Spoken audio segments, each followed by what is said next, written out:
आदरणीय उपसचिव महोदय, अध्यक्ष महोदय, उपस्थिति सभी अतिथिगण तथा युवा भाई एवं बहनों, ये गोष्ठी का आयोजन जो नेहरू युवा केंद्र झांसी द्वारा किया गया है, उसका भी वही लक्ष्य है जो इस लोक कला मेला के आयोजन का है। मैंने कल आपसे जब कार्यक्रम का शुभारंभ हुआ था, आपसे कहा था कि हम आज जिस दौर से गुजर रहे हैं, जो परेशानियां हमारे देश के सामने, जो संकट हमारे देश के सामने आया हुआ है, उसमें से एक जो डिसइंटीग्रेशन की फीलिंग हो रही है, विघटनकारी जो प्रवृत्ति जन्म ले रही है, उसको हमें उसका मुकाबला करना है और जो भी तरीके हो सकते हैं उसको कम करने के लिए, उसको समाप्त करने के लिए वे हमें अपनाने। इधर पे आप लोक कला मेला में अपने क्षेत्रीय लोकगीत और लोक नृत्य प्रस्तुत करते हैं, उससे मनोरंजन करते हैं, लेकिन उसके पीछे एक बहुत बड़ी भावना छुपी हुई है, जिससे कि हम राष्ट्रीय। पंडित नेहरू के साथ भी कई दिनों या यहाँ वहाँ रहने का बहुत मौका मिला है। पंडित नेहरू महान पंडित था। स्वतंत्रता प्राप्ति के शीघ्र उन्होंने आदेश दिया, झांसी में रानी लक्ष्मीबाई की प्रतिमा बननी चाहिए, और वो आपके सामने यहाँ पर खड़ी हुई है।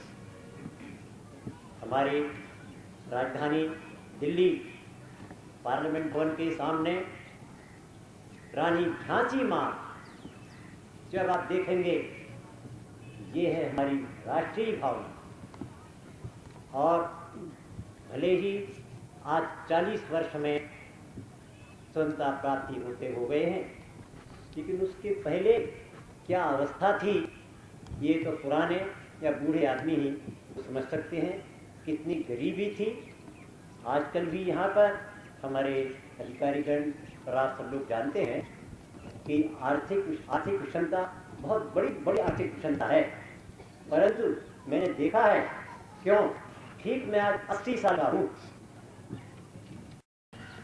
जिम्मेवारी है आपके कंधों के ऊपर। आपने इस समारोह के लिए झांसी को चुना है, ये भी बड़ा शुभ लक्षण है। अहिंसा कमजोरों की अहिंसा नहीं थी, बहादुरों की अहिंसा थी। तो इस तरह से ये हमारा राष्ट्र 15 अगस्त 1947 को रात के 12 बजे स्वतंत्र हो गया, और स्वतंत्र होने के बाद एक काम हमारा पूरा हो गया। लेकिन साथियों, आपके चाहे बुजुर्गों के बलिदान का आशीर्वाद हो, चाहे गांधी जी का आशीर्वाद हो, चाहे नेहरू जी की कृपा हो, और चाहे आप सबका संगठन हो, हुआ ये कि स्वतंत्रता के बाद आपने इतनी जल्दी तरक्की की, इतना जल्दी विकास किया कि संसार के जो बड़े बड़े महाधीश थे, वो आपका विकास देख करके, आपकी संगठन शक्ति देख करके और आपकी बढ़ती हुई ताकत देख करके वो अंदर से कांपने लगे हैं। और उनके कंपन का प्रभाव ये हुआ है कि पहले तो उन्होंने कोशिश की कि आपके देश में राजनीतिक प्रभाव पैदा करके और राजनीतिक मतभेद पैदा करके वोटों की गड़बड़ी में वो आपकी राष्ट्रीयता को नष्ट कर दें, लेकिन उसमें उनको सफलता नहीं मिली। फिर उन्होंने दूसरा तरीका अख्तियार किया, जो आपके बगल में बांग्लादेश था, वहां पर मिलिट्री से विद्रोह करवा दिया, और मुजीबुर रहमान सरीसा, जो वहां का बहुत एक ऐसा व्यक्ति था जिसे लोगों ने बड़े प्रेम से चुना था, उसको कत्ल करवा दिया था। तो वहां तो उनको सफलता मिली, लेकिन आपके राष्ट्र में वो ज्यादा नहीं कर सके।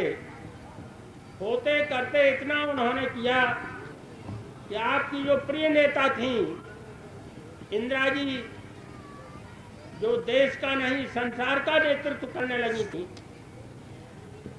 उन्होंने खुरापात करके उन्हीं के अंगरक्षकों को मिलाकर उनको गोली से समाप्त करवा दिया।